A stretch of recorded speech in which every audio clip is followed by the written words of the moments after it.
Shalom Uvracha, bienvenue sur Torah de vie. Dans la paracha de Vayeshev, la Torah nous relate l'histoire, la fameuse histoire de Yosef Hatzadik, Joseph, le fils du patriarche Jacob, qui se retrouve malheureusement vendu par ses frères et arrive dans la maison d'un des notables de l'Égypte de l'époque, qui n'est autre que Potiphar.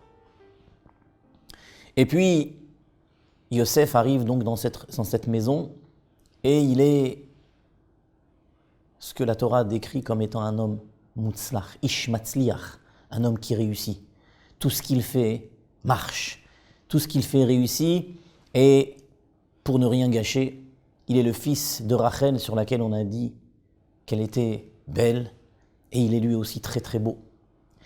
Donc il a pour lui tous les avantages, il est jeune, il est beau, et il réussit tout ce qu'il entreprend. Et c'est ainsi que la femme de Potiphar jette son dévolu sur lui et insiste, use de tous ses charmes pour le faire tomber dans son escarcelle et qu'il faut avec elle. Bien entendu, Yosef va résister, c'est ce que le texte nous dit, mais le Midrash nous rapporte que cette manière qu'il a eue de surmonter cette épreuve n'a pas été sans mal. Au point, nous dit le Midrash, qu'un jour, le jour où la femme de Potiphar a décidé qu'elle allait mettre à exécution son plan, puisqu'elle a attendu ce jour où il n'y avait personne à la maison, parce que c'était un jour de fête en Égypte, et que tout le monde était parti pour célébrer la fête, et qu'elle avait dit qu'elle était souffrante et qu'elle ne pouvait pas partir. Et donc elle se retrouve seule avec Yosef, et là elle se dit, c'est le jour, c'est l'occasion ou jamais, et donc elle use de tous ses charmes, et Yosef, au fait de la séduction, au fait de la difficulté, est à deux doigts de lui céder, de céder à ses avances. Et à ce moment-là, nous dit le Midrash, Ela shenir ata dmut de Yokano shel Aviv. À ce moment-là, il a vu le visage de son père. Et c'est le fait d'avoir vu le visage de son père qui l'a empêché de fauter, puisqu'il est sorti, il est parti en courant, laissant sa tunique, son manteau dans les mains de la femme de Potiphar. Alors bien entendu, ce midrash, cette explication, demande à être comprise. De prime abord, on peut se dire finalement, il a eu mauvaise conscience.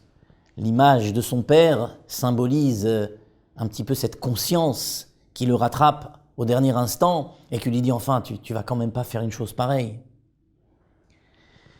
Mais peut-être, et les maîtres du chassidisme nous expliqueront qu'en fait, on peut interpréter cette vision d'une autre manière. Grammaticalement, en hébreu, il est autorisé de faire ce que l'on appelle un pléonasme.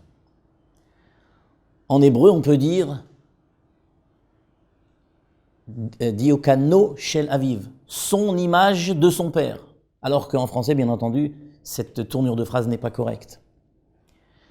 Seulement, le fait qu'il ait été écrit Diokano, Dmut Diokano shel Aviv, peut être effectivement pris comme cette construction classique de l'hébreu, mais aussi on peut le traduire d'une autre manière, en disant Ra'admut deyokano shel Aviv. Ce n'est pas l'image de son père qu'il a vue, mais c'est son image à lui, dmut deyokano, son image à lui donc, shel Aviv, dans les yeux de son père.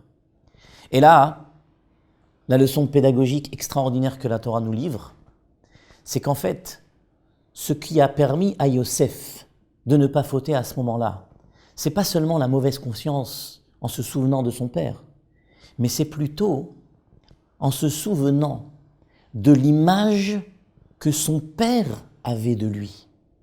Comment son père le considérait? Est-ce que son père l'a considéré comme un enfant de plus qui avait, qui aurait à lutter dans sa vie avec toutes ses difficultés, ou alors est-ce que son père le regardait comme étant quelqu'un de particulier, quelqu'un d'exceptionnel? Il est d'ailleurs intéressant de constater que, comme vous le savez, le texte de la Torah n'est pas simplement écrit avec des lettres. Il y a, bien entendu, dans le Sefer Torah uniquement des lettres, mais dans un chumash, dans un livre qui ramène le texte biblique, nous avons en plus et les voyelles, les nekudot, et aussi les te'amim, les règles et les signes de cantillation qui permettent à celui qui lit la Torah le Shabbat et les jours de semaine de chanter la Torah. Eh bien, sur le mot vayemaen, sur le mot il a refusé, le signe de cantillation qui se trouve sur ce mot est un shalshelet. Shalshelet, c'est cette note de musique qui fait qu'on va monter et descendre plusieurs fois. Vayemaen.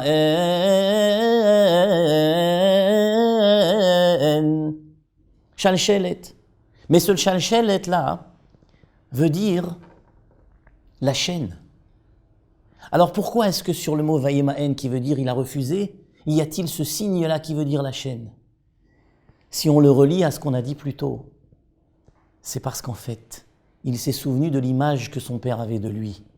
Il n'était pas une personne parmi tant d'autres, il était un des maillons de la chaîne ininterrompue du clan d'Israël, qui devait commencer avec Avraham Avinu et se terminer avec l'époque du Mashiach. Et donc, il s'est dit à ce moment-là, comment moi, qui suis un des maillons essentiels de cette chaîne, comment moi je pourrais briser cette chaîne?